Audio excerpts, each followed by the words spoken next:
आप एक होटल में बर्तन मांज रहे हो और आसपास जो स्टाफ है वो आप ही के गानों पर थिरक रहा हो, उन्हें गुनगुना रहा हो और उन्हें यह पता भी ना हो कि ये आप ही का गाना है। सिद्धू मूसेवाला के साथ ऐसा हुआ है कनाडा में। असली नाम शुभदीप सिंह सिद्धू, प्यार का नाम गग्गू। पंजाब के मनसा के मूसा पिंड के रहने वाले और इसीलिए बाद में जब मशहूर हुए तो अपना नाम कर लिया सिद्धू मूसेवाला। 5वीं क्लास से ही सिद्धू को गाने का शौक था। सोचा यही था कि सिंगर ही बनूंगा। हालांकि सिद्धू को पता था कि भाई मेरी शक्ल सूरत उतनी अच्छी है नहीं और बाद में उन्हें इसके लिए क्रिटिसाइज भी किया गया, लेकिन उनका कहना था कि भैया मुझे अच्छी लगती है, मेरे मम्मी पापा को अच्छी लगती है, तो तुम लोगों को क्या दिक्कत है। बात भी सही है। खैर, सिद्धू के पापा आर्मी में थे, लेकिन वहां कोई हादसा हुआ, चोट लग गई और उसके बाद वो पुलिस में भर्ती हो गए। सिद्धू के मम्मी पापा चाहते थे कि सिद्धू पढ़ाई पूरी करे, बाकी जो कुछ है वो सेकेंडरी है। तो सिद्धू ने स्कूलिंग की और उसके बाद लुधियाना में गुरु नानक देव कॉलेज में इलेक्ट्रिकल इंजीनियरिंग करने लगे। जी हां, सिद्धू मूसेवाला इलेक्ट्रिकल इंजीनियर हैं। सिद्धू ने सबसे पहले सोचा कि मैं गाने गाता हूं, लेकिन दिक्कत यह थी कि सिद्धू को लिखना नहीं आता था। सिद्धू ने बड़ी कोशिश की कि कोई लेखक उनके लिए गाना लिख दे। बड़ी कोशिश की, कोई राजी नहीं हुआ। बड़ी मुश्किल से एक राइटर ने कई बार फोन करने पर उनका फोन उठाया और बोला कि चल ठीक है, तेरे लिए लिख देता हूं गाना, तू मेरे पिंड आ जाइयो। पिंड मतलब गांव, पंजाब में गांव को पिंड कहते हैं। सिद्धू ने अपनी बाइक उठाई और उनके पिंड के लिए निकल गए। बहुत तेज बारिश हो रही थी, लेकिन सिद्धू बड़े खुश थे कि आज मुझे पहला गाना मिलेगा लिखा हुआ और उसे मैं गा सकता हूं। सिद्धू जब उस गांव के बाहर पहुंचे तो उन्होंने फोन मिलाया उस राइटर को कि सर मैं यहां पहुंच गया हूं, जरा मुझे बता दीजिए आपका घर कहां पे है। उन्होंने कहा कि यार तू ना किसी और दिन आइयो, आज तुझे गाना नहीं दे पाऊंगा। सिद्धू बहुत हर्ट हुए और खूब रोए। उस वक्त सिद्धू ने यह तय कर लिया कि आज के बाद किसी और का लिखा गाना नहीं गाऊंगा।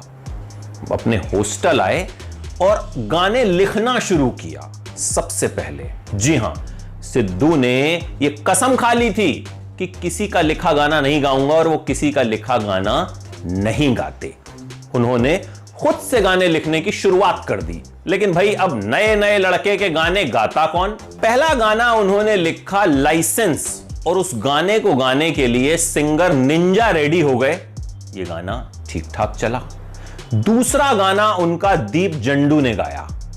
ये गाना भी ठीक ठाक चला, लेकिन अभी सिद्धू की कोई खास पहचान नहीं बन पा रही थी। भाई अक्सर जो लोग हैं वो जो सामने दिखता है सिंगर, उसे ज्यादा पहचानते हैं। ऐसा नहीं है कि गीतकार मशहूर नहीं है, लेकिन उस वक्त तक सिद्धू इतने बड़े हुए नहीं थे। फिर सिद्धू ने अपनी ग्रेजुएशन पूरी की और चले गए कनाडा आगे की पढ़ाई के लिए। मम्मी पापा ने कह दिया था कि भैया कुछ भी कर, पढ़ाई पूरी करनी है। तो मम्मी पापा का प्रेशर था तो कनाडा चले गए। वहां जो कोर्स कर रहे थे वहां हो गई कोई दिक्कत। फिर सिद्धू की वहां एक उनके कमलजीत अंकल हैं, उन्होंने मदद की और सिद्धू का कॉलेज चेंज करवा दिया।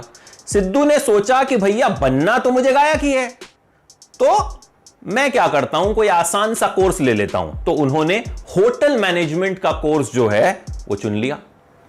तब तक सिद्धू कुछ कुछ गाने भी गाने शुरू कर चुके थे, उनके कुछ कुछ गाने आ भी चुके थे, लेकिन ऐसी कोई बड़ी पहचान सिद्धू को अभी भी नहीं मिली थी। अब होटल मैनेजमेंट की पढ़ाई तो कर ली, लेकिन दिक्कत आई ट्रेनिंग में। जिस होटल में ट्रेनिंग करनी पड़ती थी वहां सिद्धू को बीफ काटना पड़ता था। अब सिद्धू प्योर वेज, अब भाई विदेशों में तो बीफ खूब चलता है, तो सिद्धू इसमें आसपास कुछ दूसरे लोगों की मदद लिया करते थे, अपने यार दोस्तों की मदद लिया करते थे, बर्तन धोने पड़ते थे। तब तक सिद्धू के गाने भी जो आना शुरू हो गए थे, लेकिन सिद्धू पढ़ाई, जैसा कि मैंने बताया, मम्मी पापा के प्रेशर की वजह से नहीं छोड़ पा रहे थे। उस होटल में जहां सिद्धू ट्रेनिंग ले रहे थे वहां नाइजीरिया के बड़े सारे लोग थे और वो सिद्धू के गाने सुनकर खूब खुश हुआ करते थे और सिद्धू को ही दिखाते थे कि देखो क्या बढ़िया गायक है। फिर सिद्धू ने बताया कि भैया ये मेरा ही गाना है। मतलब एक तरफ सिद्धू बर्तन मांज रहे होते थे और दूसरी तरफ अगल बगल का जो स्टाफ है वो उन्हीं के गानों को जो है गुनगुना रहा होता था, थिरक रहा होता था। तो ये वक्त भी देखा है सिद्धू ने। फिर कनाडा में ही सिद्धू ने गाना बनाया जी वैगन, अपनी पहली म्यूजिक एल्बम बनाई PBX1, अपने हेटर्स के लिए गाना बनाया लाइफस्टाइल। सिद्धू के गाने धूम मचाने लगे, सिद्धू के गाने बड़े बड़े म्यूजिक चार्ट्स पर चढ़ने लगे और सिद्धू एक जाना माना नाम बन गए। लेकिन साथ ही सिद्धू के कुछ हेटर्स भी सामने आए जिनका कहना था कि भाई सिद्धू की तो शक्ल सूरत है ही नहीं। सिद्धू खुद कहते हैं भाई मैं तो एक आम जट परिवार का लड़का हूं, उन्हीं के जैसा दिखता हूं, कोई हीरो जैसा तो दिखता नहीं हूं। बॉलीवुड में मुझे जाना नहीं है क्योंकि बॉलीवुड मुझे समझ में नहीं आता। सिद्धू अपने तरीके से गाने बनाते हैं, अपने स्टाइल के गाने बनाते हैं और उनका कहना है कि जो मेरे आसपास मैं देखता हूं मैं उसी पर गाने बना देता हूं, अपने लाइफ एक्सपीरियंसेस पर गाने बना देता हूं।